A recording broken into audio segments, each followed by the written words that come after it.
नमस्ते दोस्तों। आज सुनिए, मुझे बहुत डर लग रहा है।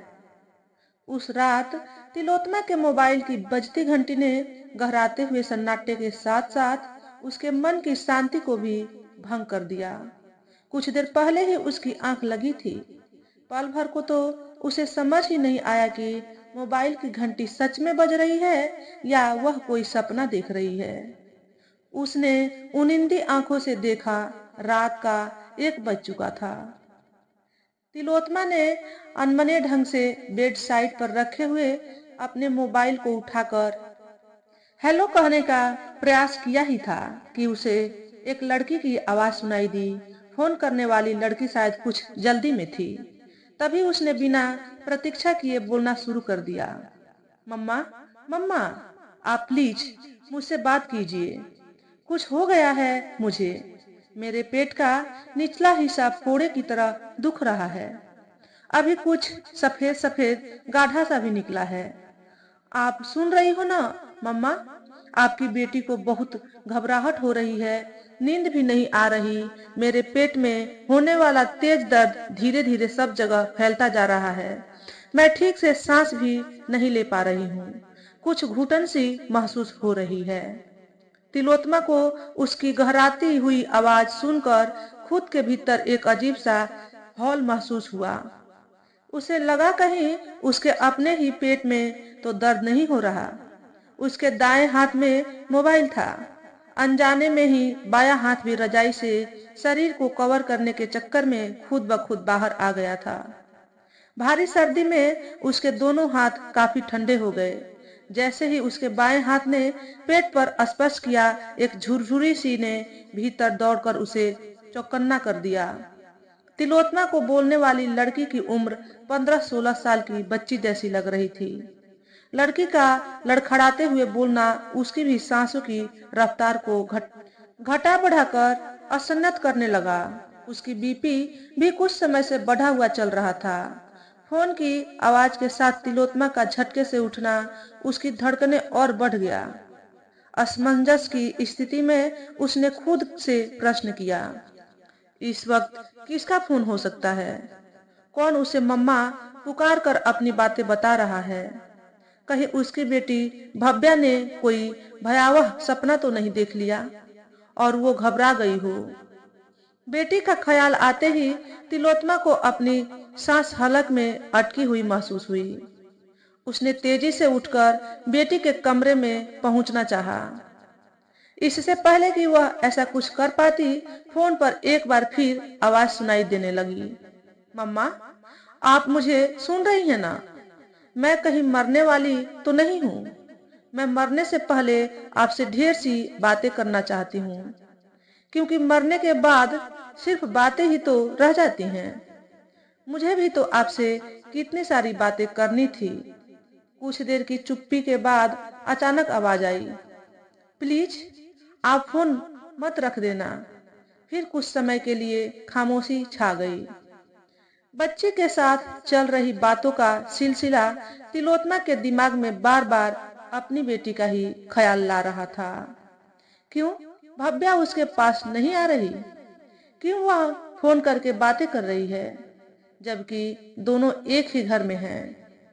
तिलोत्मा ने न जाने कितनी बार अपने विचारों को झटक कर पुनः सोचने के लिए संयत किया और घड़ी की ओर फिर से देखा। लड़की की बातें सुनते हुए 5-7 मिनट गुजर चुके थे। तिलोत्मा अब अपने विचारों को समय से जोड़कर सुलझाने की कोशिश करने लगी थी। 11:30 बजे ही उसकी बेटी अपने कमरे में सोने गई थी। डिनर के बाद काफी देर तक माँ बेटी हंसी ठट्ठा करती रही थी। भव्या के पास स्कूल कॉलेज की न जाने कितनी बातें सुनाने के लिए होती थी। अगर भव्या को कोई परेशानी होती तो वह साझा जरूर करती। उनके घर में कोई बंदिश नहीं थी। फिर यह क्या हो रहा है? आने वाले फोन पर बच्ची का संबोधन मम्मा होने से तिलोत्मा असमंजस की स्थिति में आ गई थी। तिलोत्मा ने फोन हाथ में लिए लिए ही अपने पैर रजाई से बाहर निकाल लिए ताकि चप्पल पहनकर बात करते हुए बेटी के कमरे तक पहुंच सके। उसके अंदर गहराता हुआ डर खून काटने नहीं दे रहा था। वह बेटी को सही सलामत देखकर निश्चिंत हो जाना चाहती थी। इंतजार का एक एक पल बहुत भारी पड़ रहा था। साथ ही वह फोन पर भी बात करते रहना चाहती थी ताकि संवाद न टूटे। तिलोत्मा ने दोनों के बीच छाई हुई खामोशी को तोड़ते हुए पूछा, भव्या, क्या हुआ है तुम्हें? तुम ठीक तो हो बेटा? क्यों इतनी घबराई हुई हो? मैं बस आ ही रही हूँ तुम्हारे पास। बिल्कुल परेशान मत होना।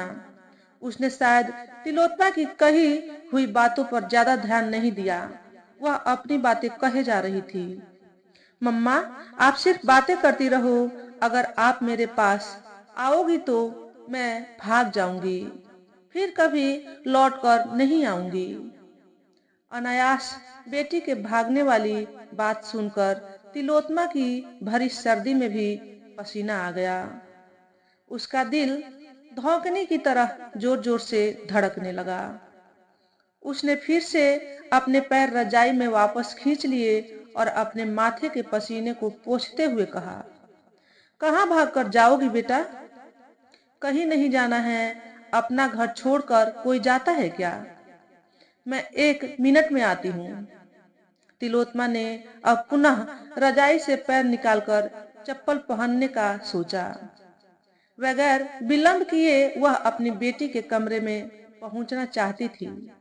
तभी फोन पर आवाज आई, आप प्लीज मेरे पास मत आना। मैं नंगू हूँ।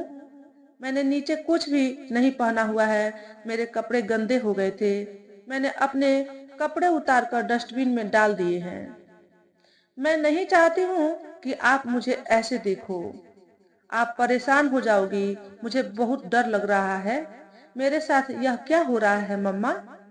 बच्चे के आवाज में घुला हुआ भय तिलोत्मा को भी भयभीत करने लगा था। तिलोत्मा के हाथ पांव भय से ठंडे होने लगे थे। तुम नंगू हो? कोई बात नहीं बेटा। कोई भी निर्णय लेने से पहले एक बार आकर मुझसे बातें करो। तिलोत्मा अब लगभग गिड़गिड़ा ही पड़ी थी। बेटी की सलामती की चिंता ने उसे गिड़गिड़ाने पर मजबूर कर दिया था। तिलोत्मा को डर खाए जा रहा था, बेटी कहीं कोई गलत निर्णय न ले ले। जैसे ही तिलोत्मा ने वापस हेलो कहा, फोन कट चुका था। अब तिलोत्मा के दिल और दिमाग पर बुरे बुरे ख्याल कब्जा करने लगे। तभी तिलोत्मा के मन में विचार उठा, कहीं भव्या ने कोई नशा तो नहीं कर लिया? उसके बात करने के अंदाज से लग रहा था कि वह नशे में है। कुछ पलों बाद मोबाइल की घंटी दोबारा बजने से तिलोत्मा के विचारों की श्रृंखला टूटी। फोन उठाते ही बच्ची की आवाज आई, आपने फोन क्यों काट दिया था? आप मुझे छोड़कर क्यों चली गई? आपने क्यों नहीं सोचा आपकी बेटी आपके बिना कैसे रहेगी? मुझे अपने कमरे में बहुत डर लगता है मम्मा। कहीं मैं भी आपकी तरह खुद को खत्म न कर लूं। पर बेटा, मैं तो जिंदा हूँ। तुम मुझसे ही तो बात कर रही हो। कुछ नहीं होगा तुम्हें। तिलोत्मा को बच्ची की बातों ने फिलहाल पूरी तरह पगला दिया था। इसी उधेड़बुन में तिलोत्मा अपने पास रखी बोतल का पूरा पानी गटक चुकी थी। अब उसकी नींद पूरी तरह उड़ गई थी। वह अपने बिस्तर पर ही तकिए की टेक लगाकर बैठ गई। न तो बच्ची फोन रख रही थी, न ही तिलोत्मा फोन रखने दे रही थी, न ही वह बेटी के कमरे तक पहुंच पा रही थी।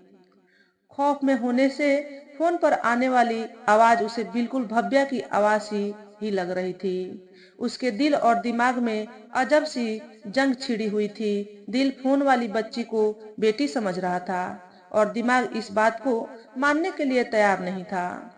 फिर तिलोत्मा ने मन ही मन तय कर लिया कि यह उसकी अपनी बेटी नहीं हो सकती। उसने बच्ची से पूछा, तुम क्यों इतनी परेशान हो? तुमने कोई नशा किया है क्या? तुम्हारे माँ बाप कहाँ हैं? किस क्लास में पढ़ती हो? बच्ची ने तिलोत्मा की किसी भी बात का पूरा जवाब नहीं दिया। मेरे मम्मा और पापा, आपको नहीं पता कि आपकी बेटी 9वीं कक्षा में आ गई है? जब आप मुझे कोचिंग के लिए कोटा छोड़ने आई थी, मुझे अच्छा नहीं लग रहा था। मैं आपके बगैर नहीं रहना चाहती थी मम्मा, पर आपकी जिद थी। मैं अपना करियर बनाऊं, जल्दी ही सेटल हो जाऊं। यहाँ आने के बाद मेरा एक दोस्त बन गया था। वह कोटा में पिछले 3 सालों से मेडिकल की तैयारी कर रहा है। उसने मेरी बहुत मदद की। मैंने उसे आप दोनों के झगड़े के बारे में भी बता दिया। जब आप दोनों आपसी झगड़ों में मेरे से भी बात करना छोड़ देते थे, मेरा मन बहुत दुखता था। मैं बहुत रोती थी, रात रात भर सो नहीं पाती थी।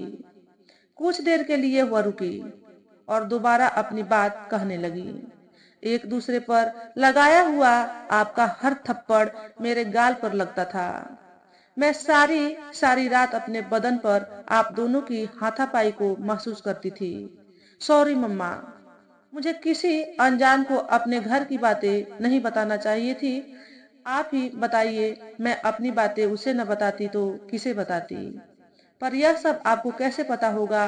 3 महीने पहले आपने तो कोई अपनी बेटी को अकेला छोड़कर जाता है क्या? एक लंबी चुप्पी के बाद उसने अपनी बात पूरी की। मम्मा, आपको पता है, मेरे दोस्त ने मेरे साथ जबरदस्ती, शायद उसी वजह से अपनी बात फिर से अधूरी छोड़कर वह चुप हो गई। बच्चे की आवाज की लड़खड़ाहट तिलोत्मा को भीतर ही भीतर बेचैन कर रही थी। उसकी बातों के सिरे उल्टे सीधे थे। बच्ची का अटक अटक कर टुकड़ों में अपनी बातें बताना या दोहराव करना उसके नशे में होने को पुख्ता कर रहा था। कैशोर्य अवस्था में होने वाले परिवर्तनों ने उसे परेशान कर दिया था। घर के माहौल से चोटिल बच्ची ने भटक कर कुछ ज्यादा ही नशा कर लिया था।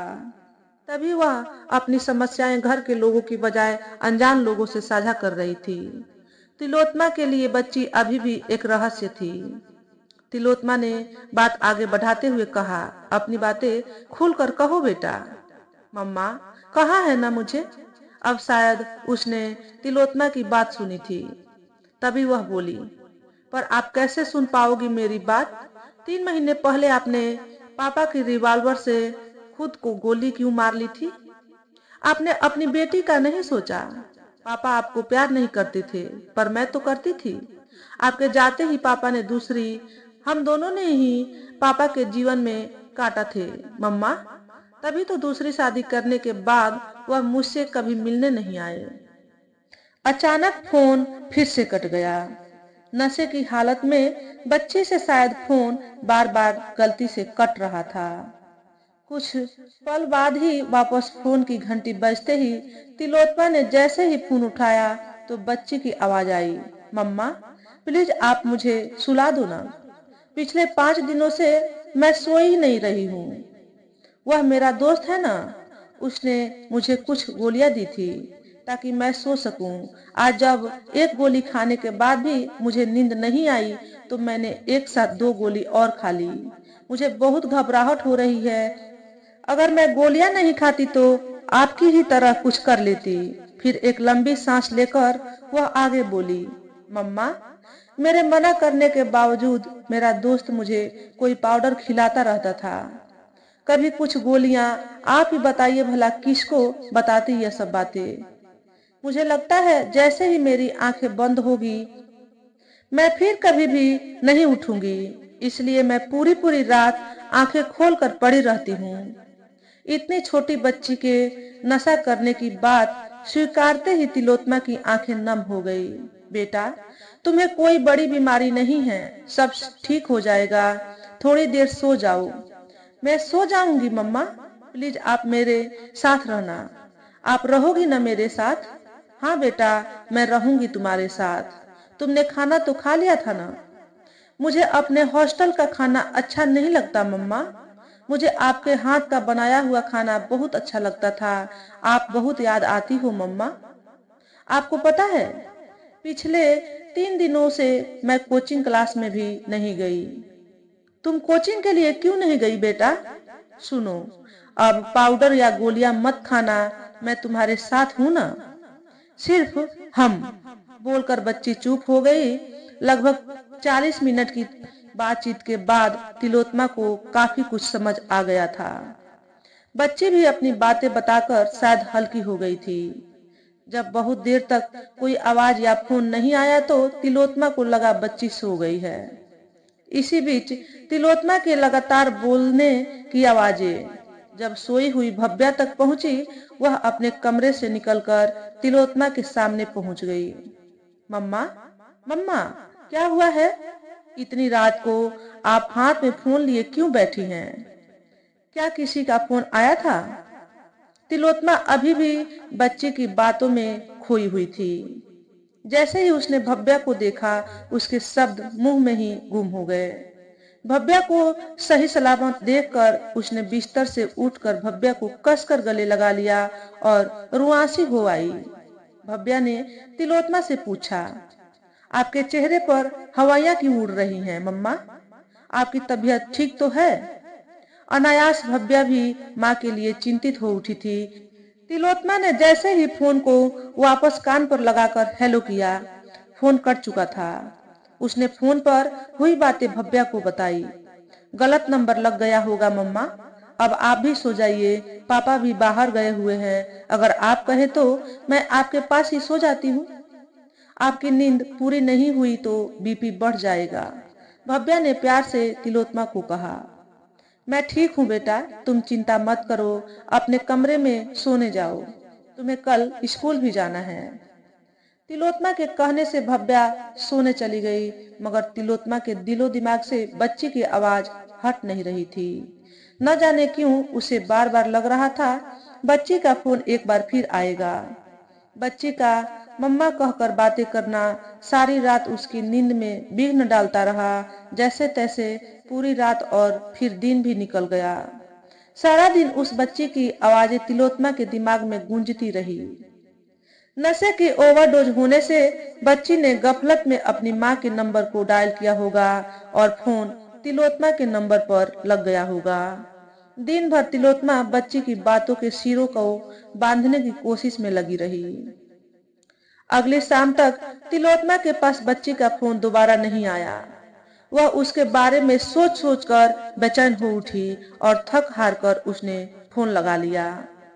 बच्ची ने फोन उठाते ही खिंजते हुए कहा, कौन बोल रही हैं आप? मेरी नींद खराब कर दी आपने। कल रात तुमसे कई बार बात हुई थी बेटा, तुम बहुत परेशान थी। मैं सवेरे से तुम्हारे लिए चिंतित थी, जब तुम्हारा कोई कॉल नहीं आया तो खुद को लगाने से नहीं रुक पाई। तिलोत्मा ने उसकी खींच को नजरअंदाज करते हुए अपनी बात रखी। शायद बच्ची कुछ असमंजस की स्थिति में थी। वह काफी देर तक चुप रहने के बाद बोली, सॉरी आंटी, आपको मेरी वजह से जागना पड़ा। अभी मैंने अपनी कॉल लिस्ट देखी, मैं ठीक हूँ, आपको आइंदा परेशान नहीं करूंगी। सॉरी कहने की कोई जरूरत नहीं है बेटा, मैं तुमसे मिलना चाहूंगी। पता नहीं कल रात क्या हो गया था, शायद कुछ ज्यादा ही। I am sorry aunty. फिर से उस लड़की ने अपनी बात अधूरी छोड़ थोड़ी देर की चुप्पी के बाद फोन डिस्कनेक्ट कर दिया। न जाने कितनी देर तक तिलोत्मा फोन अपने कान से चिपकाए रही। उसे फोन कटने के बाद दोबारा आने का इंतजार था, मगर ऐसा हुआ नहीं। तिलोत्मा ने कई दिनों तक उस नंबर पर फोन लगाया, मगर हमेशा एक ही मैसेज आता रहा, this number is not exist. Tilottama सोच में पड़ गई थी, ऐसा कैसे हो सकता है कि जिससे रात भर बातें होती रही उसका कोई वजूद ही नहीं। कम से कम वह लड़की तो केवल एक टेलीफोन नंबर भर नहीं हो सकती। वह लड़की चाहे अपना फोन हमेशा के लिए बंद कर दे, मगर तिलोत्मा के दिल में उसका वजूद हमेशा बना रहेगा। तो दोस्तों, आज के वीडियो में बस इतना ही। अगर आपको हमारे द्वारा बताई गई कहानी थोड़ी सी भी अच्छी लगी हो तो वीडियो को लाइक और शेयर करें। चैनल पर पहली बार आए हो तो चैनल को सब्सक्राइब करके बेल नोटिफिकेशन को ऑल पर सेट कर लें, ताकि आपको ऐसे ही अच्छे अच्छे वीडियो देखने को मिले। हमेशा खुश रहें, हमेशा स्वस्थ रहें। वीडियो देखने के लिए आपका बहुत बहुत धन्यवाद।